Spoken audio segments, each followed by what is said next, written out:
বাবা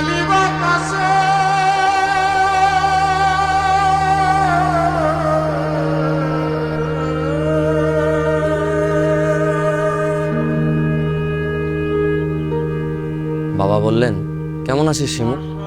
আমি সঙ্গে সঙ্গে বললাম, খুব ভালো আছি বাবা। বাবা নিচু গলায় বললেন, তুই তো সব গন্ডগোল করে ফেলেছিস। এত শখ ছিল তুই মহাপুরুষ হবি, এত ট্রেনিং দিলাম। ট্রেনিং দিয়ে কি আর মহাপুরুষ হওয়া যায় বাবা? তুই নিয়ম কানুন মানছিস না। মহাপুরুষের প্রথম শর্ত হলো কোনো ব্যক্তি বিশেষের উপর মায়া করবি না। মায়া হলো সর্বজনীন, মায়াটাকে ছড়িয়ে দিবি। তাই তো করছি। মোটেই তা করছিস না, তুই জড়িয়ে পড়ছিস।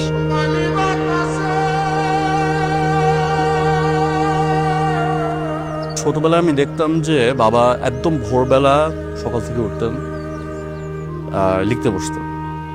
মিনস খালি গায়ে লুঙ্গি পরে মাটিতে বসে একটা ছোট টেবিলের মতো ছিল, ওখানে জাস্ট বল পয়েন্ট পেন দিয়ে লিখতেন। অ্যান্ড জাস্ট ঘন্টার পর ঘন্টা একদম দুপুর পর্যন্ত জাস্ট লিখে যেত। আর মাঝে মাঝে ব্রেক নিয়ে অনেক হাঁটাহাঁটি করতো। হাঁটাহাঁটির সময় আমাকে তোমার শাসো আমার একটা হাত ধরতো, আমরা জাস্ট পুরা বাসার মধ্যে জাস্ট টেবিলের চারপাশে হাঁটতাম, তারপর আবার লিখতো। আমি বিশ্বাস করি যে এরকম একজন লেখক একটা দেশে 100 বছরে একবার জন্মায়। তার লেখা পড়া শুরু করলে কোনো মানুষ বলতে পারবে না যে পুরো লেখাটা ভালো লেগেছে মন্দ লেগেছে, সে তর্ক পড়ে। কিন্তু একটা লেখা পড়তে শুরু করলে অবশ্যই তাকে পুরো লেখাটা পড়তে হবে। এই জাদুটা তার ভেতরে ছিল। আমার যখন 7-8 বছর বয়স ছিল, একদিন বাবা কোথায় জানি যাচ্ছিলেন, আমি দেখলাম যে বাবার পাঞ্জাবিটা ছেঁড়া। আমি বললাম, বাবা তোর পাঞ্জাবিটা ছেঁড়া। তখন বাবা নোটিস করলো, দেখে বাবা আরো টান দিয়ে ছেঁড়াটা আরো বড় করলো। হচ্ছে কেন বড় করলো টেলার? বললো যে ছোট ছেঁড়া তো ওটা খেয়াল করবো না, বড় ছেঁড়া এখন নেক্সট টাইম বুঝবো। তারপরে দেখি ওই পাঞ্জাবি পরে বাবা কোথায় জানি চলে যাচ্ছে। আমার যে এটা পরে বের হচ্ছ, বললো যে দেখো নুয়াস, আমি তো লেখক মানুষ, লেখকরা একটু পাগল হতে পারে, আমি ছেঁড়া কিছু পড়লে কেউ কিছু বলবে না। সেদিন লাইন প্রায় 3 ঘন্টার উপরে এই লাইন ছিল শুধু তার অটোগ্রাফের জন্য। এবং আমি দেখলাম যে লাইন আগাচ্ছে, আস্তে আস্তে মেলার সময় শেষ হয়ে আসতেছে, আস্তে আস্তে বাতি বন্ধ হয়ে আসতেছে। এবং তো শেষ মুহূর্তে আমি স্যারের কাছে পৌঁছালাম। মেলা হয়তো কিছু দেখা হয়নি, কোনো বই দেখা হয়নি ওই দিন আর। কিন্তু এই যে একটা অটোগ্রাফ পাওয়া গেছে, হুমায়ুনের মধ্যে একটা অটোগ্রাফ পাওয়া গেছে, এবং এটা একটা অদ্ভুত ফিলিং ছিল। বাংলাদেশের যে পরিবারগুলোতে এখনো একটা বুক শেলফের মতো একটা জিনিস আছে, বা অনেক দেখা গেছে কাপ পিরিচের পাশাপাশি বইও রাখা আছে, কিন্তু যদি 3টা বইও রাখা থাকে বা 4টা বইও রাখা থাকে, এর মধ্যে যদি একটা বই আপনি বের করবেন, দেখবেন হুমায়ুন আহমেদের বই। আমার একটা জ্বর আসতো ওই শীতের শুরুর দিকে, তো ওরকম একটা জ্বরের দুপুরে একটা হুমায়ুনের ওই বইটা পড়ছি, যে এখানে আনিস সুতে চিলেকোঠার ঘরে থাকে এবং নিচে রূপা তার কাজিন, রূপার বিয়ে হয়ে যাচ্ছে এবং রূপা চলে যাবে চিলেকোঠার, রূপার শেষবার তার সাথে দেখা করতে এসছে। এবং ওই যে কষ্টটা, মানে ওই মুহূর্তের, এটা পড়ার পরে উপন্যাস শেষ করে আমি আর ঘরে থাকতে পারলাম না। আমিও ওই দুপুরবেলা বেরিয়ে গেলাম। তাহলে আমরা কি হয়ে যাচ্ছি, যে আসলে হুমায়ুনের চরিত্রই হয়ে যাচ্ছে, যে জ্বরের ঘরে দুঃখ নিয়ে রোদের মধ্যে হেঁটে যাচ্ছে। পরিষ্কার বোঝা যাচ্ছে মীরা এখন সুখে আছে। সমস্ত চেহারায় মায়াবতী মায়াবতী ভাব। নীল শাড়ির জন্য হতে পারে, ধবধবে সাদা ব্লাউজের সঙ্গে নীল শাড়ি পরলে মেয়েদের মধ্যে এক আকাশ আকাশ অনুভব চলে আসে। শাড়িটা আকাশ, ব্লাউজটা হলো পূর্ণিমার চাঁদ। সো এই বৃষ্টি জ্যোৎস্না কিভাবে ভালোবাসতে হয়, হুমায়ুন আহমেদ এটা নিজের চরিত্র হিমুকে দিয়েও ছড়াইছে, প্লাস ওনার বিভিন্ন চরিত্রের মাধ্যমেও এই নেচারের সাথে মানুষের ভালোবাসাটা, এটা উনি খুব সুন্দরভাবে, খুব ন্যাচারালি, যেমন নেচারের সাথে মানুষকে মিশিয়ে ফেলছেন।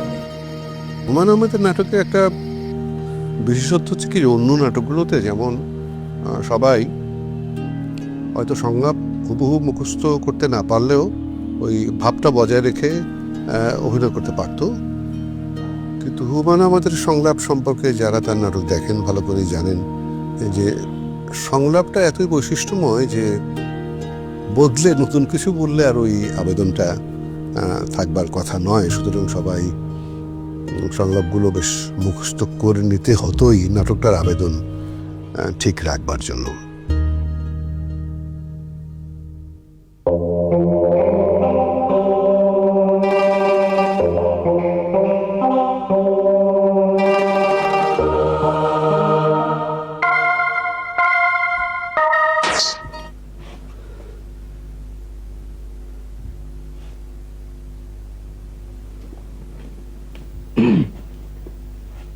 বড় চাচা, বড় চাচা, বড় চাচা। কি ব্যাপার আনিস? আমি হলে সিট পেয়েছি তো, তাই চলে যাচ্ছি, বিদায় নিতে এসেছি। ভেরি গুড, চলে যাও। তবে যাওয়ার আগে মুখটা সাবান দিয়ে ভালো করে ধুয়ে যাও। তবে এতে কাজ হবে কিনা জানি না, পার্মানেন্ট ব্ল্যাক কালি তো। এক কাজ করো, গরম পানিয়ে সাবান দিয়ে মুখটা ভালো করে স্ক্রাব করো। কেন চাচা, কেন চাচা? না মানে হলে যাচ্ছে তো, হলে পরিষ্কার পরিচ্ছন্ন হয়ে যাওয়াই ভালো। ও হ্যাঁ, থ্যাংক ইউ। একবার অনেক ছোটবেলায় মেবি 9-10 বছর বয়সে আমার ফ্রেন্ডদেরকে নিয়ে নুহাসপল্লি যাই। তো তখন আসলে আমার ফ্রেন্ডরা একটু কেন জানি বোর্ড হয়ে গেছিল। আমি বাবাকে বললাম যে বাবা কি করবো, আমার ফ্রেন্ডদেরকে নিয়ে আসলাম প্রথমবার এখানে, ওরা একটু বোর্ড। বাবা একটু প্রথমে বিরক্ত হলো যে এখানে বোর্ড হওয়ার কি আছে, এত সুন্দর প্রকৃতি। তারপর বাবা বললো যে আচ্ছা ঠিক আছে, চিন্তা করো না, তোমরা পুকুর পাড়ে যাও, তোমরা আর বোর্ড হবে না। তো রাতে আমরা পুকুর পাড়ে গেলাম। বাবার একটা গরিলার কস্টিউম ছিল। এটা অনেকে যারা হুমায়ুন আহমেদের নাটক দেখবে যে অনেক নাটকে একটা গরিলার একটা কস্টিউম ছিল। সো একজন ওই গরিলার কস্টিউম পরে দূর দিয়ে একটা দৌড় দিয়ে দিল, তারপরে আমাদেরকে ধাওয়া করতেছিল। তো আমার ফ্রেন্ডরা প্রচণ্ড ভয় পাইছে, মানে ভয়ে শেষ। তখন তো অবভিয়াসলি এটা কস্টিউম, কিন্তু মানে রাতের বেলা আমরা ছোট ছিলাম, হঠাৎ কি জানি লোমস কি জানি একটা দৌড় দিয়ে চলে গেল, মানে ওরা তো ভয়ে শেষ। আমরা দৌড় দিয়ে আবার যে একটা ছোট ঘর ছিল নস্পিতের ঘরটাতে চলে গেলাম। তখনও মনে হচ্ছে যে জানলা দিয়ে কি জানি তাকায় আছে, আবার আসে আবার যায়। তারপরে বাবাকে গিয়ে সবাই আমার ফ্রেন্ডরা বললো যে কি জানি আমরা দেখলাম। তো বাবা প্রচণ্ড গম্ভীর বললো যে তোমাদেরকে 1000 টাকা দিব তোমরা যদি একা একা গিয়ে পুকুর পাড়ে যেতে পারো। তো আমার একটা ফ্রেন্ড আবার সাহস করে গেল একা একা। তো এইটা মানে ওয়েন্ট ফ্রম আমার ফ্রেন্ডদের পার্সপেক্টিভ থেকে বোরিং এক্সপিরিয়েন্স থেকে মানে একদম আনফরগেটেবল একটা মেমোরি।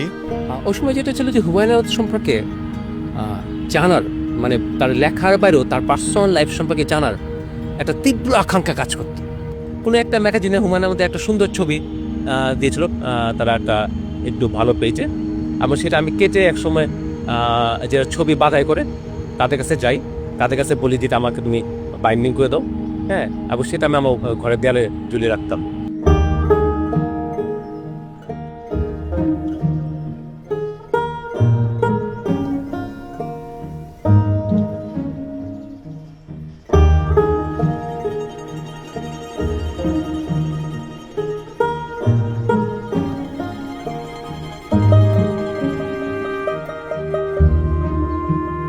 স্যার যে কোনো প্রাণী সংক্রান্ত বিষয়ে জানার আগ্রহ থাকলে আমাকে জিজ্ঞেস করতেন। এবং একদিন আমার মনে আছে যে আমি রাত্রি 2:30টার সময় যখন মাজারের ফোন পেলাম, আমি খুব বিরক্ত হলাম যে রাত 2:30টার সময় কেন ফোন করেন। তো যাই হোক আমি ফোনটা ধরলাম, ধরার পরে ও অ্যাপোলজি চেয়ে বললো যে আমি তো ফোন করি নাই, আমি স্যারের জন্য ফোন করেছি। তো স্যার কি জানতে চায়? স্যার জানতে চাচ্ছে যে এই পাঙ্গাস মাছ, ইলিশ মাছ, বোয়াল মাছ, আইর মাছ, এদের মধ্যে কার বুদ্ধি সবচেয়ে বেশি।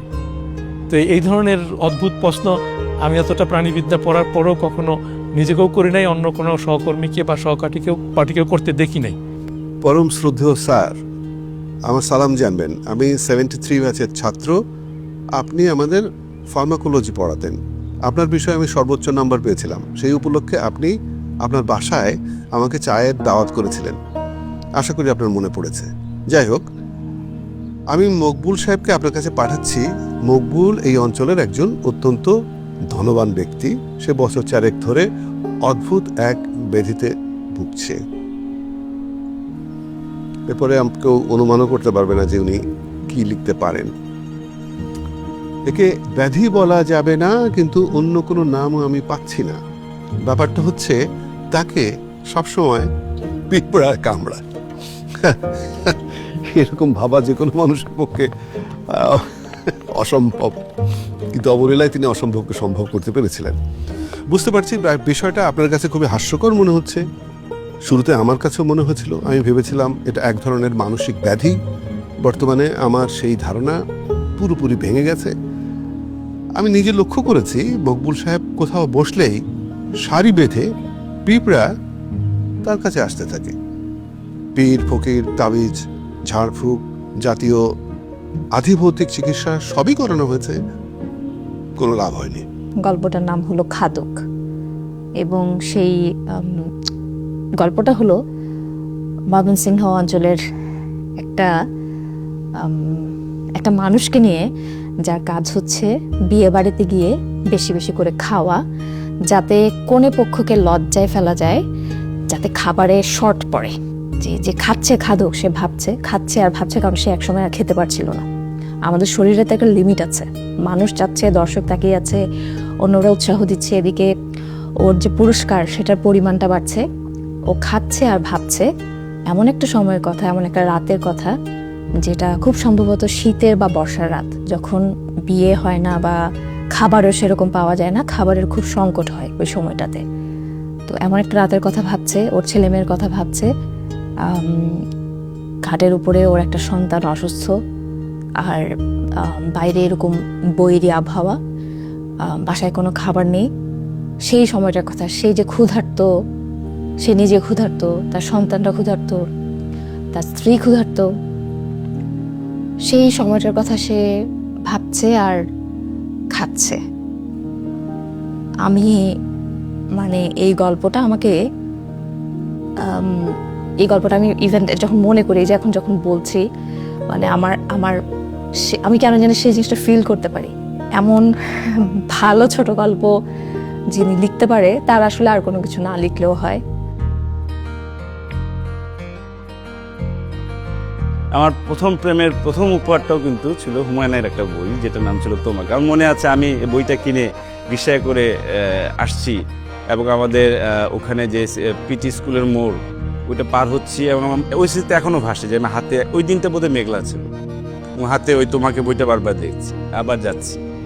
তো হুমায়ুনের বই বিষয়টা এমন যে আপনি মানে পড়েন না এখনো, রিকশার মধ্যেও আপনার ওই পড়তে ইচ্ছে করবে, আপনি ওটা থামতে পারবেন না। বাকির দেখলো মুনা হনহন করে যাচ্ছে। আজও সে দেরি করলো অফিসে যেতে। রিক্সা পেতে আরো আধ ঘন্টা লাগবে। অফিসে পৌঁছতে 11:30 বেজে যাবে। কেউ অবশ্য কিছু বলবে না, মেয়ে মানুষের জন্মানোর অনেক সুবিধা আছে। মুনা, এই মুনা। মুনা থমকে দাঁড়ালো। অফিসে যাচ্ছ নাকি? হ্যাঁ, চলো রিক্সা ঠিক করে দে।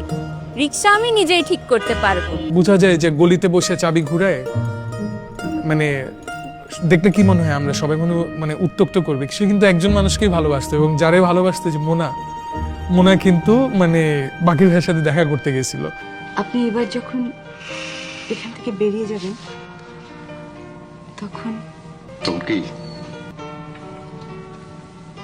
তখন আমি আপনাকে নিয়ে শহর থেকে অনেক দূরে চলে যাব। ওই নাটকের দুটি ভার্সন ছিল শেষটা, একটাতে বাকির ভাইয়ের ফাঁসি হয়েছে, আর একটাতে বাকির ভাইয়ের ফাঁসি হয়নি। বাকির ভাইয়ের ফাঁসি হয়নি ভার্সনটি আমার জন্য আমার খুব প্রিয় ভার্সন ছিল, কিন্তু বিটিভি শেষ পর্যন্ত ঠিক করলো যেটা ফাঁসি হয়েছে ওটাই প্রচার করার। বৃষ্টির রাতে ঝমঝম করে বৃষ্টি পড়বে টিনের ছাদে, আপনাকে নিয়ে আমি বৃষ্টিতে ভিজবো। আমারও দেখি বাসার মধ্যে অদ্ভুত অবস্থা, মানে ওরা সবাই রেগে আছে। মানে কেন রেগে আছে? হুমায়ুন আমাদের উপরে রেগে আছে কেন? যে বাকের ভাইয়ের নাকি ফাঁসি হবে। তো এইটা নিয়ে নাকি পরবর্তীতে দেখলাম, আমি তো পরে বড় হয়ে জানছি, ওটা নিয়ে সত্যিকার অর্থে নাকি মিছিল বেরোইছে যে বাকের ভাইয়ের মুক্তি চাই। ছোট মির্জার ক্যারেক্টারটাও তো এরকম, যে সে একদম ছেলে মানুষ টাইপের একটা মানুষ, আবার সে অসম্ভব ক্রুয়েল, আবার অসম্ভব তার মধ্যে মায়া, কখন কোনটা আসতেছে এটা আনপ্রেডিক্টেবল। আমার এটা মনে হয় যে মানুষ এই কমপ্লেক্স চরিত্রগুলো লিখছেন, এই জটিল লেয়ার চরিত্রগুলো লিখছেন, উনি নিজেও নিশ্চয়ই অনেক লেয়ার, ওনার মধ্যেও নিশ্চয়ই সব কিছুই ছিল। কিন্তু এবং এটা আমার কাছে মনে হয় যে হুমায়ুনকে মানুষ হিসাবে দেখা আমাদের জরুরি, একজন লেখক হিসাবে দেখা জরুরি, তাকে পাঠ করা জরুরি রাদার দেন ভক্তি। তো অনেকেই একদম খুব বেশি ভক্ত হলে যেটা হয় যে মানুষ সেই মানুষটাকে ঠিক মূল্যায়ন করতে পারে না। হুমায়ুন আমাদের আসলে আত্মজীবনীর অংশ হয়ে ওঠেন। আসলে আমাদের ওই মৃদু, যেটাকে আমি বলছি যে একটা তুচ্ছতার মধ্যে, সাধারণের মধ্যেও একটা মায়া খুঁজে বের করা, একটা বিষাদ সৌন্দর্য আবিষ্কার করা, যেটা যেটা যে মানে গড অফ স্মল থিংস যেটা বলছে। তো উনি তো তাই, উনি এই তুচ্ছ ক্ষুদ্র সামান্য ঘটনাগুলোকে, আমাদের দুপুরবেলা আমাদের বালিশের নিচে রাখা কান্নাগুলো, এই ছোট ছোট মৃদু মৃদু জিনিসগুলোতে তিনি তার কাহিনীর মালাগুলো গাচ্ছেন। এবং তার চরিত্রগুলো ওইরকমই মৃদু মানুষ, যাদেরকে আমি পরে বলা শুরু করলাম, যে মৃদু মৃদু মানুষ, তারা বিপ্লব বিদ্রোহ করবে না, তাদের জীবনে হঠাৎ কোনো লটারি আসবে না, যে নিজের চেয়েও একটা বড় দুঃখের ভার বহন করছে কিন্তু সে জীবন চালিয়ে যাচ্ছে, এই মানুষগুলোর গল্প কে বলবে? আমি একটা বই পড়েছিলাম বৃক্ষকথা। এই বৃক্ষকথা কিন্তু একটা ছিল না, উপন্যাস ছিল না, 50টা গাছের বর্ণনা ছিল। এবং ওনার লেখনীতে এই যে আম, কাঁঠাল, ছাতিম, লটকন, মানে এই গাছগুলো যে একটা ক্যারেক্টার হয়ে উঠছিল, এইটা আমার কাছে একটা অদ্ভুত ব্যাপার ছিল। পরবর্তীতে আমার মনে হয় যে আমি এই বইটা নিয়ে একটা ডকুমেন্টারি সিরিজ করবো একটু, আর সেভাবেই হুমায়ুন সাথে পরিচয় হয়েছে। এটা হচ্ছে চেরি গাছ, এবং এই ফলগুলা পাখিদের খুবই প্রিয় খাদ্য। আমি অনেক যন্ত্রণা করে পাখিদের খাবারের জন্য এই গাছগুলা আইনে লাগাইছি। ছোটবেলায় আমি হিমুর খুব বড় ফ্যান ছিলাম। অনেক কমেডিক মোমেন্টস ছিল, রূপার সাথে একটা রোমান্টিক গিয়েছিল, কিন্তু আমি রিলেট করতাম হিমু আর হিমুর বাবার সম্পর্কটার সাথে। কারণ যে হিমুর বাবা তাকে মহাপুরুষ হওয়ার মতো ট্রেনিং দিচ্ছিল। খুঁজলে দেখা যাবে লেন্সে যে ও আসলে মনে হিমু টাইপ বলতো, যে হিমু টাইপ, তুই কি হিমু টাইপ, এরকম কোশ্চেন কিন্তু প্রচুর শুনতে হয়েছে। তুই হিমুর মতো কথা বলতেছোস, বা থাকে না যে চিন্তা ভাবনা কেন হিমুর মতো। এটাকে হালকা ভাষায় বলা যাবে না যে সাহিত্য পাঠের মধ্যে দিয়ে আমি জ্ঞানী হয়ে উঠলাম, আমার বিনোদন হলো, তা না। আসলে মনের ভেতরে কিছু একটা ঘটে যায় হুমায়ুন পড়ার পর, সেটাও কিন্তু হুমায়ুনের অলৌকিকত্ব। একটা বড় পার্সপেক্টিভ থেকে যদি আমরা ধরি, এটা হচ্ছে খুবই যেটা হয় ম্যাস অডিয়েন্সের জন্য, মিডল ক্লাস প্যারেন্টস তারা কিন্তু হুমায়ুন আহমেদের বাচ্চাদের বই তাদের নিজেদের বাচ্চাদেরকে পড়তে দিতেন। তো সেই জায়গা থেকে হুমায়ুন আহমেদের সঙ্গে আমাদের মানে we grew up with Humayun Ahmed, এটা বলা যেতে পারে। মিসির আলী তাকিয়ে রইলেন মেয়েটার দিকে। এই মেয়ের নাম নীলু, কিন্তু কোনো এক বিচিত্র কারণে তাকে অবিকল রানুর মতো দেখাচ্ছে। স্যার, আপনি কি আজই যাবেন? ঠিক আছে রানু। স্যার, আমার নাম কিন্তু নীলু। মিসির আলী লক্ষ্য করলেন মেয়েটা হাসছে। তোর যোগ্যতা কি? আমার একমাত্র যোগ্যতা আমি হাঁটতে পারি, কেউ চাইলে ছায়ার মতো পাশে থাকি। আমি হচ্ছি স্যার ছায়া সঙ্গী। ওসি সাহেব গম্ভীর মুখে টেলিফোন সেট আমার দিকে এগিয়ে দিলেন। থানার ঘড়িতে রাত 1টা বাজে। কাকে টেলিফোন করব বুঝতে পারছি না। রূপাকে করা যায়। এত রাতে টেলিফোন করলে রূপা ধরবে না, রূপার বাবা ধরবেন এবং আমার নাম শুনে খট করে রিসিভার নামিয়ে রাখবেন। সো হিমুর যে জ্যোৎস্না দেখার জন্য, জ্যোৎস্না দেখার হিমুর কিন্তু একটা আয়োজন ছিল, যে জ্যোৎস্না দেখে ছাদে বসলাম, গল্প করতে করতে জ্যোৎস্না দেখলাম না, এটা হলো গাজীপুরের জঙ্গলে গিয়ে এরকম গলা পর্যন্ত মাটি, শুধু মাথাটা বের হয়ে থাকবে, জ্যোৎস্না দেখা লাগবে। জ্যোৎস্না যে একটা উদযাপন, জ্যোৎস্না যে একটা অলৌকিক হয়ে উঠতে পারে এবং তার তলায় জ্যোৎস্নার নিচে অনেক কিছু করতে পারে, এই জ্যোৎস্নার দেখা, তার মধ্যে বিচরণ করা, এগুলোও কিন্তু নাগরিক মধ্যবিত্তের একটা, ওই মৃদু মানুষদের একটা আচার অভ্যাসের মধ্যে ঢুকে পড়ল। আমি যখন লেখালেখি করি কোনো একটা চরিত্র খুবই ভয়াবহ দুঃখ এবং কষ্টের মধ্যে পড়ে যায়, তখন নিজের অজান্তেই দেখি আমার চোখে পানি আসে। কাজে কোনো বিশেষ চরিত্রের জন্য না, সব চরিত্রের জন্য চোখে আমার পানি আসে। আর আমি তো অনেক হিউমার পছন্দ করি, যখন হিউমারগুলি লিখি আমি তখন আমি শিওর যে যদি আশেপাশে কেউ থাকে তারা দেখবে যে আমার ঠোঁটের কোনায় মুচকি হাসি দেখতে পারবে তারা। চলে যাচ্ছেন নাকি দুলাভাই? আপার কাছে পরাজিত। কাজে ওই সব চরিত্রই আমাকে কোনো না কোনোভাবে হাসিয়েছে, কোনো না কোনোভাবে কাঁদিয়েছে। কই যাবেন স্যার? চিটাগাং। চিটাগাং রিক্সাত করে? হ্যাঁ, রিক্সায় করে। তোমার কোনো অসুবিধা আছে? যে না, অসুবিধা নাই, ধীরে সুস্থে লয়ে যাবো, 2-3 মাস লাগবে। স্টুপিড। গাল দিলেন?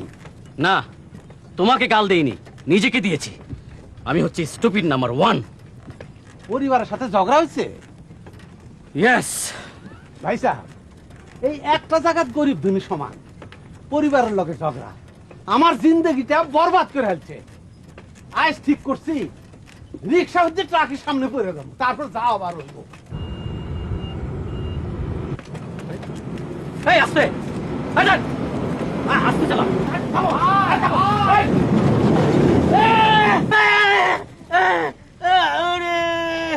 তুমি দেখি ডেঞ্জারাস লোক। আপনি লগে একটু মস্করা করে ভাইজান, লঞ্চ চা খাই। বাংলাদেশি আধুনিকতা, স্বাধীনতা পরবর্তী যে নতুন বাংলাদেশ, এই তার যে নিজস্ব আধুনিকতা, সেটার কিন্তু প্রথম কথাকার হচ্ছে হুমায়ুন আহমেদ। তাকে নিয়ে যে কোনো কিছু লেখা হলে এখনো মানুষ আগ্রহ নিয়ে পড়ে। তো তার না থাকার এত বছর পরেও বাংলাদেশে তার জায়গা নেওয়ার মতো আসলে নতুন কেউ আসে নাই। তো ওই যে যেমন প্রেমের ব্যাপারে আমি বিশ্বাস করি যে মানুষ আসলে একবার না অনেকবারই প্রেমে পড়তে পারে, কিন্তু পরের প্রেমটা প্রথম প্রেমটার তীব্রতাকে রিপ্লেস করতে হবে, তাহলে পড়তে পারে। তো এখন হুমায়ুন আহমেদকে রিপ্লেস করার মতো বাংলাদেশে এখনো কেউ আসে নাই যে সব দিক দিয়ে রিচ করতে পারতেছে। তো ওনার গল্প তো খুব কমিউনিকেটিভ, ওনার লেখা খুব কমিউনিকেটিভ, সেটা আছে। এবং এটা শুধু লেখার ভঙ্গি না, এটা শুধু ভাষা না, এই আমাদের সমাজটা অনেক বড় একটা মধ্যবিত্ত একটা সমাজ, সবারই একসাথে কান্না করানো, সবারই একসাথে হাসানো, এটা হুমায়ুন আহমেদের মতো আসলে কেউ পারবে না। এখন আমরা যারা লেখালেখি করি, আমাদের বয়সী যারা লেখালেখি করে, তাদের প্রত্যেকে প্রায় একটা মানে কি বলবো কপি হুমায়ুন আহমেদ। প্রত্যেকে তার সেই টোন, তার ভাষা, তার ভীষণ কান্না, এগুলোই তো লেখে। কিন্তু হুমায়ুন আহমেদের কাছাকাছি কিছু কিন্তু হয়নি এখন পর্যন্ত। দিতে পারো 100 ফানুস এনে, আজন্ম সলজ্জ সাধ, একদিন আকাশে কিছু ফানুস ওড়ায়। একদিন 10টার সময় স্যার আমাকে ডাক দিল, ইন্দুল হক ওই ম্যানেজারে আর মোশারফে ডাকো। তো আমি ডাক দিয়ে সামনে গেলাম, যাই দেখি ও স্যাররা বসে রয়েছে। ওই চ্যালেঞ্জারের তো চিনেন, চ্যালেঞ্জার স্যারের সাথে। তো বললো যে আমার কবরটা এখানে দেওয়ার ব্যবস্থা করো। তা আমি মনে মনে রাগালাম, কি কয়েক না বলতাম। পরে চুপ করে রয়েছি, পরে বলে যাও কাজ করো। আমার সামনে হচ্ছিল যে যত ক্যান্সার হোক, যত বড় ক্যান্সারের যত বেশি স্টেজ হোক, কোনো না কোনোভাবে উনি বেরিয়ে আসবেন। তাহলে উনি লাইক মিসির আলী, কোনো না কোনো লজিকে উনি এই ব্যাপার থেকে বেরিয়ে আসবেন, উনি আবার লিখবেন। অ্যাকচুয়ালি বাবার যখন ক্যান্সার হয়, ফাইনাল বার যখন বাবা আমেরিকায় যায় ট্রিটমেন্টের জন্য, যাওয়ার আগে কেন জানি বাবার মনে হলো যে আমার কিছু একটা হতে পারে। তখন বাবা বলল যে আমি যাওয়ার আগে আমার একটা কুলখানি করে যাব। তো আমি গেলাম বাবার বাসায় দক্ষিণ হাওয়ায়, খাওয়া দাওয়া, পোলাও মাংস, অনেক মানুষ দাওয়াত, কুলখানি, বাবার কুলখানি। আমি বাবার সাথে পোলাও মাংস খাচ্ছি, বাবার কুলখানি। মানে এইটা আসলেই বাবা পরে আর ফিরে আসে না, ওইটাই লাস্ট দেখা হয়েছিল মনে হয়।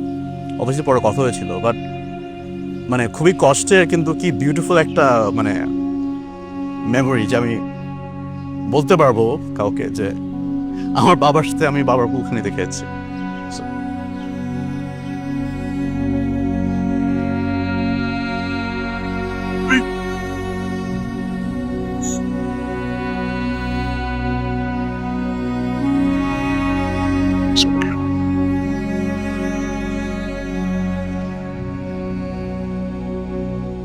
হুমায়ুন স্যার মাটির ঘরে যাইয়া, হাই রে মাটির ঘরে যাইয়া, তোমার স্বজন প্রীতি সবাই কাঁদে,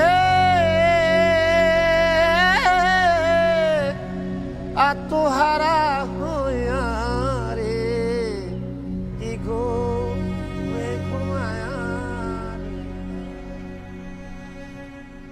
হুমায়ুন স্যার মাটির ঘরে যাইয়া, হাই রে মাটির ঘরে যাইয়া, তোমার স্বজন প্রীতি সবাই কাঁদে, আত্মহারা হইয়া রে, কি গো ঘুমায়া রইলা রে।